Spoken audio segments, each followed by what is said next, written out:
Geleyliň Resulullah'ın zindigi namatyna. Wafdu Hulan Peygamberimizin 62-nji ýaşynda bolan bir gysgaja waqia. Bu içinden derman derslerini hyzmatyňyza ýetiren inşallah. Wafdu Hulan bir owan taýfan tarafından 10 nefer daýy oglanlardan, merde adamlardan Peygamberimiz aleyhissalatu vesselam'ın mübarek huzuruna gelipdirler.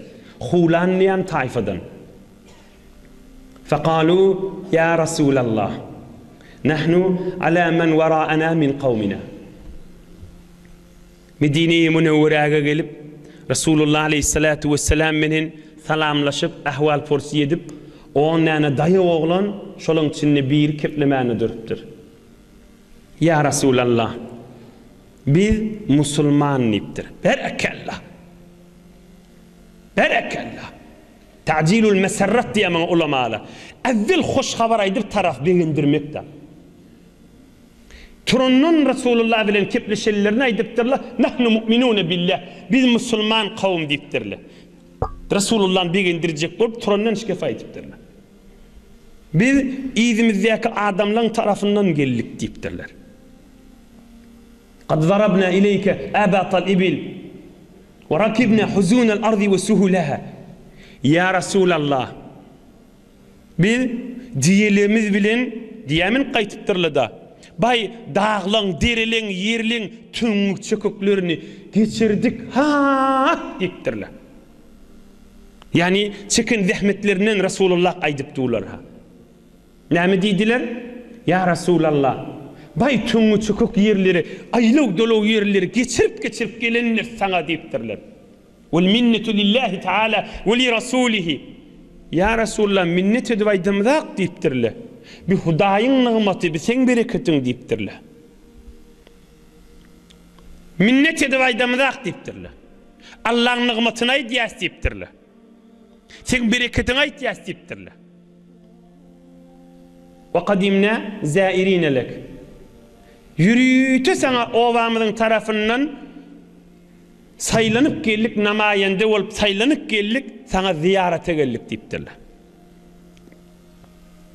Ey cemaatlar, bir gece Peygamberimizin ýaşaýşyndan gysgaja ha bir gece kördüm. Peygamberimiz de jogap aýtdy, tamam bolýa. Ýöne bir edeb zindigini bir gece bir ders alaýlyň. Yani näme? Adam ýaşaýşynda edip gerek bolmaly ha. Yani bir adam haklyken bolsa, tahsilaty ýokurda bolsa, ilmiken, puluken, zirinligiken bir kafi dämişdik ha. Adamı edip de gerekmişdik ha. Yani şu adamlar şu mahal näme aýdyp otylar? Yani Peygamberimize biz şeýtdik, biz şey denir, zahmet çekenler, daş ýerden gelenler diýip sana aýtyp durlar ha.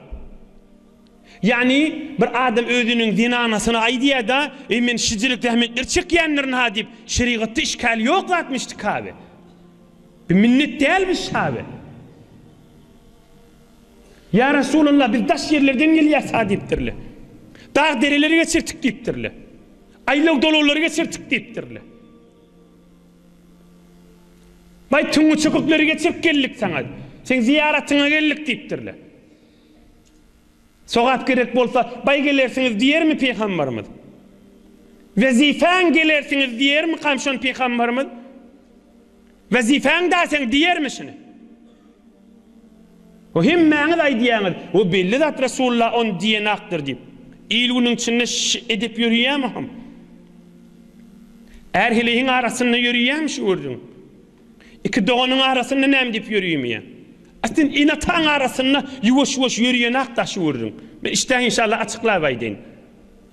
Hazırçık belli bolly bir adamın, men sadece aydın, bir adamın mehabbetini celbetmek için, bir adamın öz denanasının, öz erinin, öz doğununun, öz doğusunun mehabbetini celbetmek için, şon mehabbetini ödüne çekmek için edin işlerini aytmak işkali yokmuş.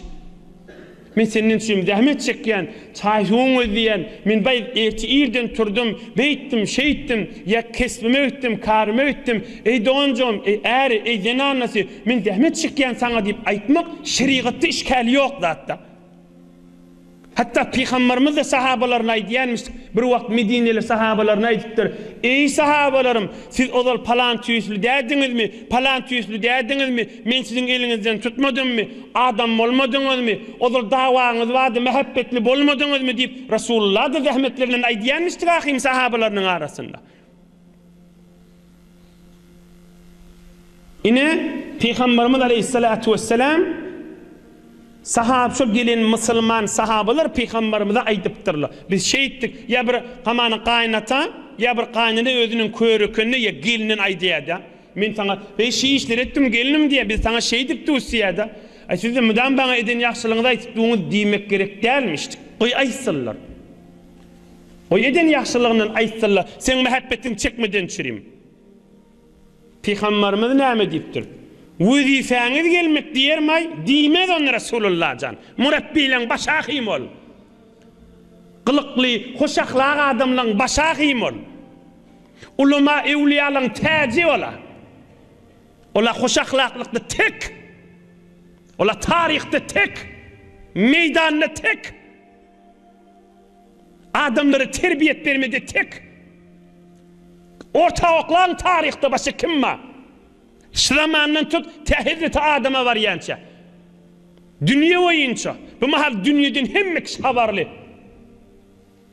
Togoluk yerin ýüzünde ya başga yerden tanıyan zatlary bolsa oklasynlar orta kimma? Peygamberimiziň ýaşaýşyndan tutsun, bu ol adamyň da ýaşaýşyny orta oklasyn. Tarih senetli ýalfyllap duran dagyk gurrunlary orta oklasyn. Himmi ömrünü eden yaxşylygyny Muhammed Peygamber aleyhissalatu vesselam'ın bir güni, bir sagat, bir lehzesini de yetip görmez. Bu tarih mana aýdypdy. Kaş edipler, kaş aýdylýan gurrunlar öýlemizde ýürüýän bolsaydy da. Rasulullah jan aýdypdyr, dirman aýdypdyr. أما ذكرتم من مسيركم إلي فإن لكم بكل خطوة خطاها بعير أحدكم حسنة. Zahmet çekipsiňiz diýipdir. Emma zahmet çekdik diýäňiz oň jogabyna deýin diýipdir. Sadece Farsy aýsak, nahwi berhort gerek biziň ilunimizde. Erhili inata doğan İnşallah işte açıklayındır Resulullah canın dirman sözün aýdýyn. Taş ýurtdan geldik diýäňiz diýipdir. Türkmen dilini aýtsak Taňry ýalkasyny diýen ýaly Peygamber jan aýdypdyr. İnşallah her adamyňyza Allah sowaplar berer diýipdir. Padaş verer Hudaý size diýipdir. Boş gitmez Hudaýyň ýanyna hiç sat diýipdir. Hudaý size padaş versin, Hudaý size rahmatyna salsın, Hudaý magfiratyna salsın, iki dünýäňiz abat bolar diýdik de Hudaý berýän padaş şodur da. Erheliýli ders almaly bu gurrundan, enatala ders almaly, ilgun ders almaly. Adamlar we jowan oglanlar, gyzlar we enatamyzdan biz dogry jogap alyp bilemizak diýeli. Bir zat aýdymyza aslan bize dogry jogap beren adam saýanaklar diýer.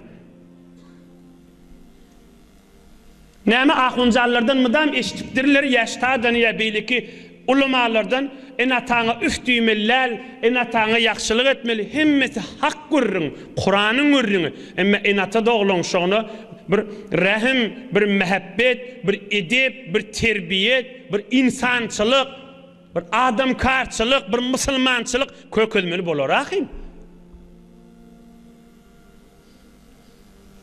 Edin işinizi sogap aldyňyz diýipdir. Wa amma qawlukum zairina lak. Ya Rasulullah sen ziyaratına geldik diýip aýdýaňyz diýipdir. İnşallah şeýitdirip ta salam megelliňiz kıyamatda da men goňşym bolarsyňyz diýipdir. Ine men sözüni de mana aýdypdy Rasulullah jan. Dirman söz aydı otuyda. Fakat güzdep ışqadı oturmalı. Ohum Resulullah aleyhisselam Allah'a şükredip elhamdülillah Hudaý size tevfik berdi deyip ohum olara aydypdyr. Wa'daňyza qaýym bolun. Wefa edin. Öz araňyzda andy içýäňiz ýa biri-biriňize wa'da berýäňiz qaýym durun. Hemsaýa goňşuluňyza ýaxşylyk edin.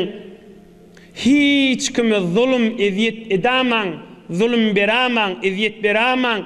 Zulüm, eziyet biriniň hakyny yemek, awul kefaýtmak, elin uzatmak, paçawlatdyrmak, adamyň dünýäsini garaňkylatýandyr, kabryny garaňkylatýandyr, kıyamatyny garaňkylatýandyr.